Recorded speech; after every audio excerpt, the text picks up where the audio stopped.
What's happening, YouTube? I don't know if this is my second video I posted today, if I even posted one before. So much going on. I'm getting a lot done.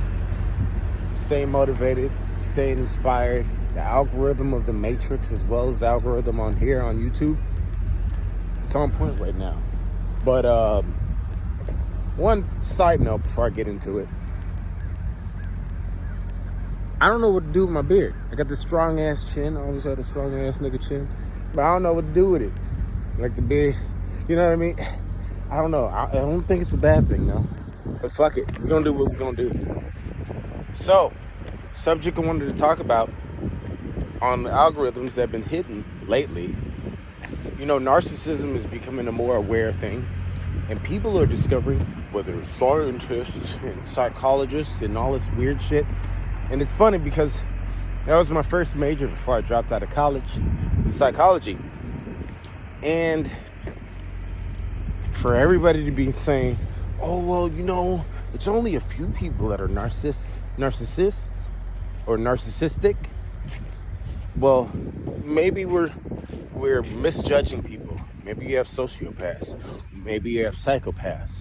Maybe you have the all dark triad. But these people, within that bubble, there's a lot more than just a few. I'm just saying. And maybe it's not purebred.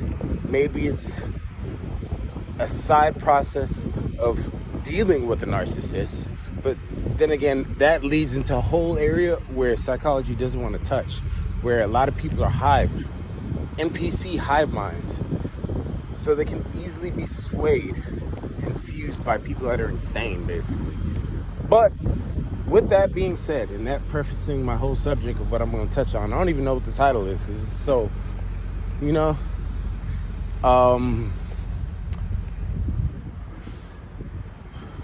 sometimes the people you love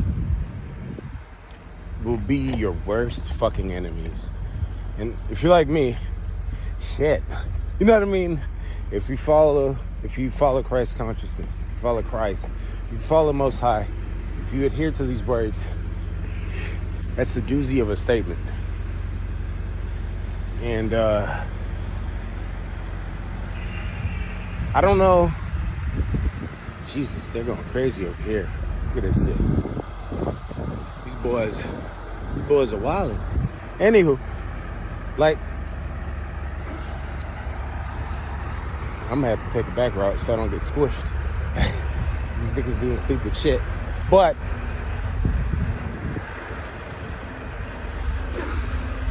I'm speaking from a standpoint of, and I know it's not what it seems. I'm like reflecting on how my grandma had to deal with these psycho motherfuckers that I call my parents and siblings and their siblings, and how they differentiate, and how it's like a family curse to be so goddamn dysfunctional, and how much strength it took to deal with that and take it in stride. And then on my other side, you know, how they dealt with it, which obviously was more of a toxic side. And realizing that by breaking the curse, you can forgive and release simultaneously. Like, I'm done. I'm not entertaining your bullshit, but I forgive you, and we're never going to speak again. You've made it a conscious decision, and I've watched y'all do the negative shit to your own mother, in your own families. And I've watched you basically rejoice. Like, I've watched my father rejoice, and I've watched people on my father's side, almost everybody on my father's side, rejoice. Hey! Door 31? Are you done? Okay, do I go inside and get my paper? Okay. All right. Give me a sec. Hold on, I'm gonna pause it. There may be another pause. Just got my shit loaded. Shut up. Let me see how many miles I got left. But I was saying, speaking about breaking basically generational curses and how I forgive and separated from it.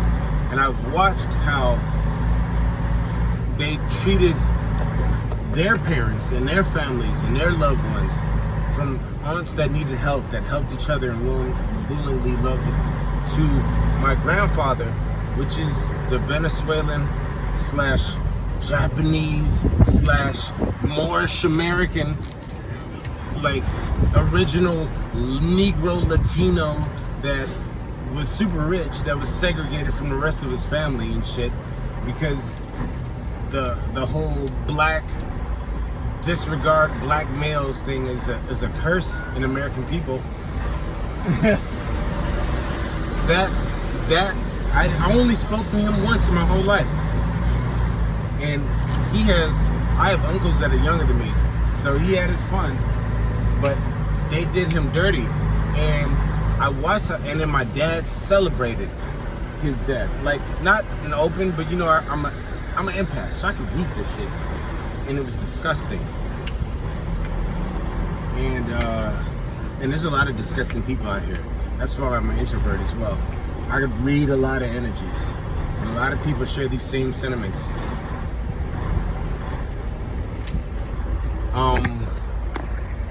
Hold up, let me go up in there and get my paperwork.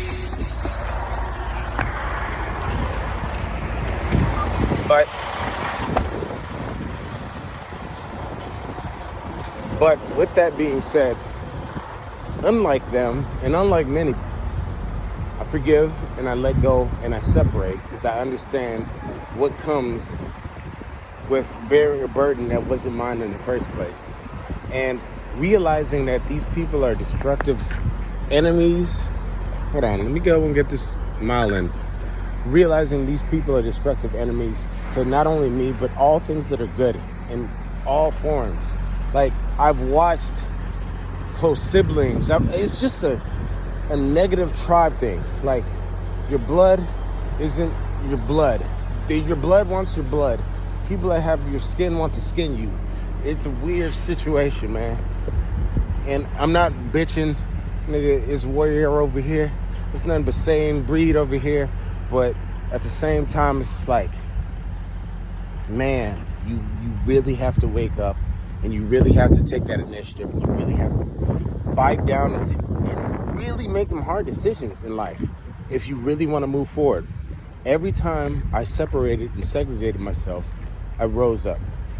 The Bible says, God says, touch not the unclean things, and I will come and join and sup and eat with you and raise you and accept you. And boy, the world's a nasty place. But gotta go. Until next time, like and subscribe. Who's that?